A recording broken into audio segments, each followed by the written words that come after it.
নমস্কার সবাইকে, আমার ভিডিওতে তোমাদের সকলকে স্বাগত। আজ আমি তোমাদের শোনাবো এক চাকরিজীবী মানুষের জীবন কাহিনী। একদিন চাকরি করে বাবা মাকে দামি দামি জিনিস কিনে দেওয়ার স্বপ্ন দেখার মানুষটা চাকরি করে টাকা কামাবে ঠিকই, কিন্তু ততদিনে বাবা মা এই পৃথিবীতে নাও থাকতে পারে।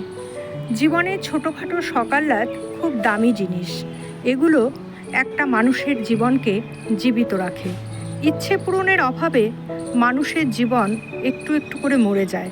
এজন্য সময় থাকতে জীবনের শখ পূর্ণ করে ফেলতে হয়।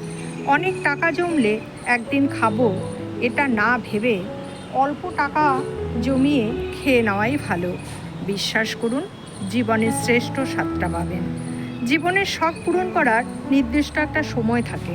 সঠিক সময় পেরিয়ে গেলে শখ হয়তো পূরণ হয় ঠিকই, তবে তৃপ্তিটা ঠিক পাওয়া যায় না। নমস্কার।